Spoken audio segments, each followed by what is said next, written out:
ֆիզիկապես չենք հասցնի, որտեղ մենք ունենք ավելի շատ գրանցված մարդ, քան ունենք ժամանակ։ Շնորհակալ եմ, որ նշեցիք միասին շարժումը, բայց նաև Հայաստանի դեմոկրատական կուսակցության նախագահ։ Ես չեմ անդրադառնա այն բոլոր հարցերին, որ արդեն այստեղ նշվեցին եւ շատ հստակ եւ մարդիկ ամեն ինչ արդեն ասեցին։ Ընդհանրապես կուզենայի մի քանի հարցադրումի դիմել։ Ես ուզում եմ առաջին հերթին, որ ողջունենք բոլոր այն մեր հայրենակիցներին, որոնք այսօր հավատացել են եւ եկել են ազգային ժողովի դիմաց հավաքված են եւ հավատում են, որ քաղաքական ուժերը վերջապես կկարողանան միասնաբար գործել եւ միասնաբար այդ գործողությունները հարամցնել մեր ժողովրդին, ուստի ես կարծում եմ, որ ճիշտ կլինի, որ բոլորս հիմա նրանց ողջունենք։ Եվ նրանք ակնկալում են իրականում այն գործողությունները, որոնք որ իսկապես բերելու են արդյունքի։ Բայց եկեք չմոռանանք, որ կա նաև միստվար բանակ, թե ավելի շուտ մի ժողովրդի մի հատված, որը մեզ հետ համամիտ չի կամ ուղղակի անտարբեր է։ Մենք կարիք ունենք նրանց նույնպես տեղափոխել մեր դաշտ։ Միանշանակ է այո։ Եվ դրանից էր, որ ես հարց էի տալիս, թե արդյոք ճիշտ չի, որ մենք ավելի հիմնավոր օրինակներ ներկայացնելով բերենք այդ հիմնավորումները եւ ժողովրդի այն հատվածը, որը դեռ կասկածում է կամ հավատ չունի կամ չգիտեմ ինչից է անտարբեր, որպեսզի նրանք նույնպես հասկանան, թե ինչ աղետաբեր քաղաքականություն է վարում այսօրվա այս իշխանությունը։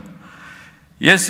ուզում եմ հիշեցնեմ այդ անձին, որը որ ամեն անգամ դուրս է գալիս սուտ խոսելով եւ երբ որ ցույց է տալիս այս մեր քարտեզը, կամ էլ հիմա էլ ասում է, որ Արարատ լեռը մերը չի, իր չսիրած տոտալիտար ռեժիմը սովետական միության 70 տարի պահեց այդ Արարատ լեռը մեր զինանշանի վրա եւ որևէ մի անգամ այդպիսի հարց չառաջացավ։ Արդյոք Արարատը մերն է, թե ոչ։ Ես ուզում եմ հիշեցնեմ, որ Արցախի հարցում, երբ որ դա իսկապես ազգային ազատագրական պայքար էր, Ադրբեջանն է հարձակվել Արցախի ժողովրդի վրա, ագրեսիա է կազմակերպել եւ դրա հիման վրա է ձևավորվել ազգային ազատագրական պայքարը։ Այսինքն անընդհատ այս ամբողջը եւ պարզվում է, որ արդեն կա մի սերունդ, որը ընդհանրապես այսօրան տեղյակել չի, որը արդեն մոռացության է տվել, որին իսկապես փորձում են արդեն դարձնել մանկուրտ եւ դրանով ամեն հարցեր կլուծվեն, եթե մենք չկարողանանք սրա դեմ առնենք։ Եվ կարծում եմ, որ նաև պետք է իրենց լեզվով նաև խոսել այն առումով, որ բերել ներկայացնել այնպիսի փաստեր, որոնք իրենք են բերում։ Երեք հայտարարվեց, որ կառավարությունը հաստատում է մյուս տարվա բյուջեն։ Երևի ծանոթ եք։ Ես կարծում եմ, պարոն Բագրատյանը մի քիչ ավելի մանրամասն ժամանակը չներեց երևի, որ ինքը դրա մասին խոսի։ Ես ուղղակի ուզում եմ հիշեցնեմ մեր ժողովրդին, որ այս տարիների ընթացքում պետական պարտքը իրենք շարունակում են մեծացնել եւ վաղը կլինի դա 16 միլիարդ դոլար, իրենց ասածով, եւ երբ որ պարտք են վերցնում, դա պետք է շահույթ բերեր եւ պարտքը պետք է պակասեր, այլ ոչ թե պետք է ամեն անգամ ավելանար։ Հիմա մենք ավելի մեծ բեռի տակ ենք ընկնում եւ Ֆրանսիայից էլ եւս մեկ վարկ են վերցնում բյուջեն լցնելու համար, այսինքն այդ բյուջեի դեֆիցիտը փակելու համար եւ այլն։ Այսինքն որևէ ծրագիր, ռազմավարական ծրագիր հանրապետությունը ուժեղացնելու, հզորացնելու համար որևէ կոպեկ չեն վերցնում այս մարդիկ։ Երկրորդը, պաշտպանության ուրեմն ծախսերը պակասելու են, արդեն դա հստակ է, իրենց արժև դրել են, որ համարյա 15% ուրեմն իջնելու է այդ պետական ծախսերը պետական։ Դրա դիմաց ներքին գործերի նախարարության ուրեմն բյուջեն պակասելու է ընդամենը 2%-ով, որովհետև այդ ամբողջ այդ համակարգը լծված է մի անձի ուրեմն պաշտպանելու գաղափարով եւ գործողություններով։ Հիմա որ նայեք, Դեմիրճան փողոցը ամբողջովին լծված է զորքերով, այ նորից կարմիր բերետավորներով եւ այլն, ում դեմ եք եկել։ Ինչի դեմ եք եկել։ Եվ հակառակը, ուրեմն մյուս թիվը, որը որ ես ուզում եմ անպայման շեշտեմ, եթե դուք ուզում եք երկիրը զարգացնեք, ոնց է ստացվում, որ դուք գիտության ուրեմն ուղղված գումարները եւ կրթության գումարները պակասեցնում եք։ 20%-ով պակասելու է ուրեմն գիտությանը տրամադրվող գումարները։ Այսինքն միայն ու միայն սպասարկող երկիր, այն ինչ որ իրենք անում են,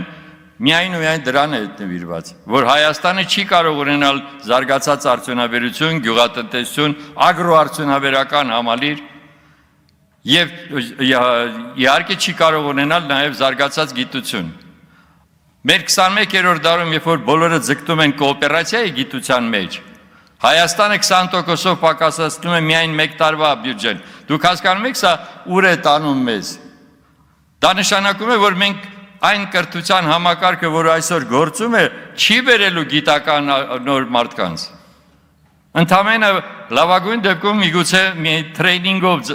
ոնց որ իրենք են դաստիարակված, տրեյնինգով դաստիարակված, ուրեմն մենք ունենալու ենք այսպես կոչված մասնագետներ։ Այսինքն մենք կարիք ունենք ցավոք սրտի, կարծելով, որ մենք արդեն ամեն ինչ ասել ենք սրանց արատավոր քաղաքականության, այո, թշնամական քաղաքականության վերաբերյալ, ժողովուրդն ամեն ինչ տիրապետում եք, ցավոք սրտի այդպես չի։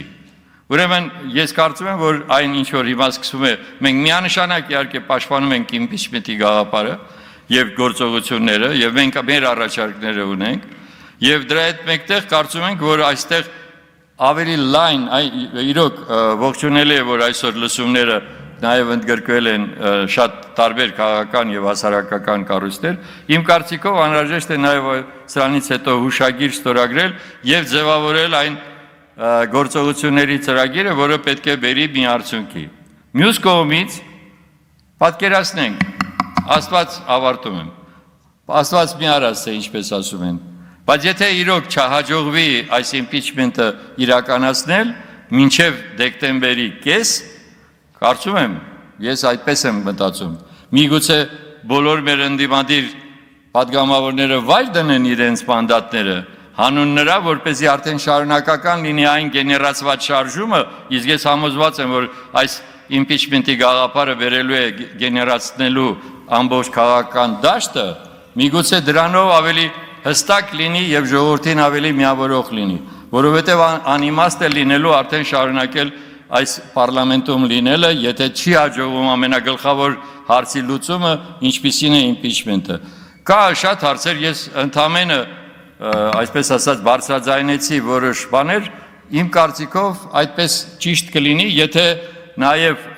ստեղծվի, ես պաշտպանում եմ Թաթուլ Մանասարյանի առաջարկը, ստեղծվի եւ քաղաքական խորհուրդ, որը անհրաժեշտություն է, եւ ինչու՞ չէ, եւ ազգային խորհուրդ։ Առանց Սփյուռքի միավորման մենք որևէ արդյունքի չենք հասնելու։ Մենք պետք է կարողանանք ազգային շարժում ձևավորենք, որպեսզի իրոք երևա, որ այո, ազգը համամիտ չէ այս քաղաքականությանը։ Շնորհակալություն։ Շնորհակալություն։